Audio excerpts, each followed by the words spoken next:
इस कहानी का नाम है वश में बंधी।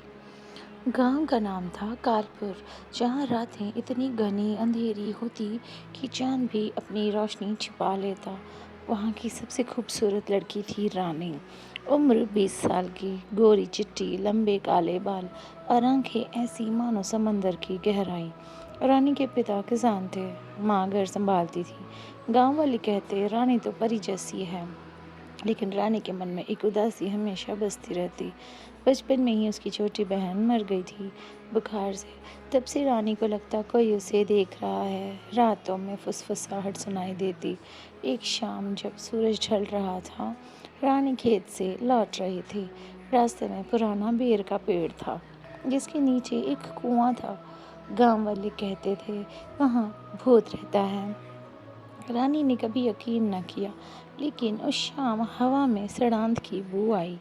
अचानक कुएं से एक काली परछाई निकली। रानी ठिठक गई। परछाई ने आकार लिया एक औरत का, लेकिन आंखें लाल, दांत नुकीले। रानी, आ जा मेरे पास, आवाज आई, मीठी लेकिन खतरनाक। रानी भागना चाही, लेकिन पैर जम गए। औरत ने हाथ बढ़ाया, उंगलियां काले धुएं जैसी। एक स्पर्श और रानी के शरीर में बिजली दौड़ी। आंखें बंद हुईं। जब खुली तो परछाई गायब। रानी घर लौटी, लेकिन कुछ बदली हुई लग रही थी। रात को नींद न आई। दिमाग में आवाज गूंज रही थी, मैं तेरी मालकिन हूँ, तू मेरे वश में है। अगली सुबह रानी उठी, आईने में देखा, आंखों के नीचे काले घेरे। माँ ने पूछा, बेटी क्या हुआ? रानी मुस्कुराई, कुछ नहीं माँ, लेकिन मन में कुछ और चल रहा। आवाज़ बोली, पहला काम पड़ोसी के कुत्ते को जहर दे। रानी चौंकी, नहीं, मैं ऐसा नहीं करूँगी। लेकिन शरीर खुद चला। रसोई से जहर लिया, पड़ोसी के घर जाकर कुत्ते के पानी में मिला दिया। कुत्ता मर गया। रानी रोई, लेकिन आवाज़ हंसी, अच्छी लड़की, अब तो मेरी है। गांव में हड़कंप मच गया। कुत्ता कैसे मरा? लोग शक करने लगे। रानी डर गई। शाम को फिर वही आवाज़, अब ठाकुर के बेटे को मार, वह मुझे ठुकरा चुका है। रानी को ठाकुर का बेटा रमेश पसंद था।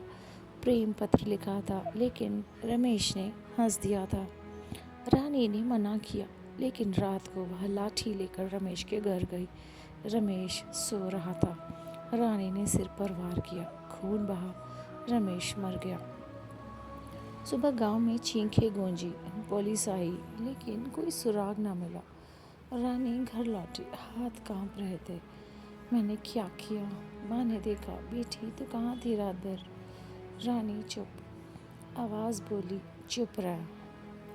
अगला काम अपने पिता को, वह तुझे बेचना चाहता है। रानी हैरान।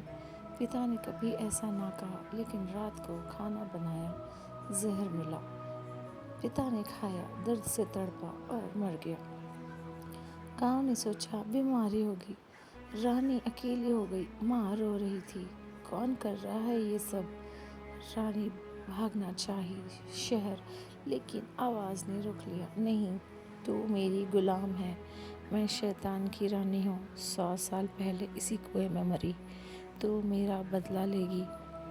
रानी के सपनों में वो औरत आती, लंबे नाखून, खून से सना मुँह, हर रात नया आदेश। अगला गांव की विधवा चाची को चाची ने जहर खाया। फिर पंडित जी जो पूजा कर रहे थे, रानी ने चाकू से गोद दिया। गांव में दहशत। लोग कहने लगे भूत है, कालपुर में भूत आ गया। पुलिस ने जांच शुरू की। इंस्पेक्टर रावत आया, सख्त आदमी। उसने रानी को शक किया, तू अकेली बची है, सब तेरे आसपास मरे। रानी रोई, मैं निर्दोष हूँ, कोई मुझ में है। इंस्पेक्टर हंसा, पागलपन। लेकिन रात को आवाज़ बोली, इंस्पेक्टर को मार। रानी ने बंदूक चुराई थाने से, इंस्पेक्टर को गोली मार दी। अब गांव खाली सा हो गया। लोग भागने लगे। रानी माँ के पास गई, माँ बचाओ मुझे, कोई मुझे वश में कर रहा है। माँ ने गले लगा लिया, लेकिन आवाज़ गूंजी, माँ को भी मार। रानी का हाथ उठा, चाकू चला, माँ गिर पड़ी। रानी चीखी, खून से सना चाकू गिरा। वह कुएं की ओर भागी। समाप्त करो ये। लेकिन परछाई फिर आई। अभी नहीं, गांव के सारे मर्दों को मार। बदला लूँगा। रानी पागल हो गई। रात भर घूमी, घर घर जाकर मारती गई। सुबह तक गांव में सिर्फ लाशें। वह शहर भागी, लेकिन वश न छूटा। शहर में पहली नौकरी मिली, एक फैक्ट्री में। वहाँ मालिक ने छेड़ा। आवाज़ बोली, मार दे। रानी ने मशीन में धकेल दिया। मालिक मर गया। फिर सहेली जो राज खोलने वाली थी, जहर। पुलिस ने पकड़ा। कोर्ट में ट्रायल। जज बोला, तू पागल है या शैतान? रानी चीखी, मैं वश में हूँ, कालपुर के कुएं वाली भूतनी। डॉक्टर आए, दवा दी, लेकिन दवा ना काम आई। जेल में रात को परछाई आई। अब जेलर बीमार। रानी ने किया जेल में दंगा। रानी भागी, पहाड़ों में छिपी।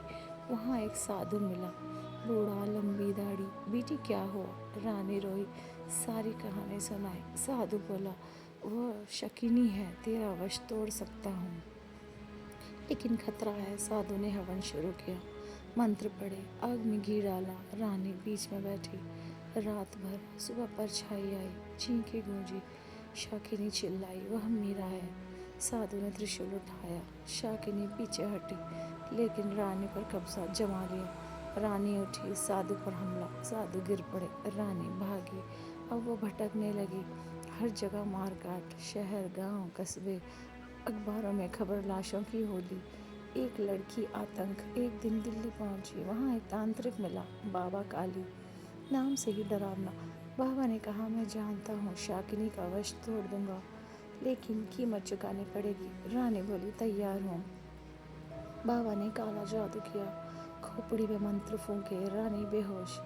जब होश आया, शाकिनी गुस्से में, बाबा को मार। लेकिन बाबा हंस पड़ा, नहीं, अब तू कमज़ोर है। लंबी लड़ाई, आग, पानी, मंत्र। आखिर शाकिनी चीखती भागी। रानी आज़ाद।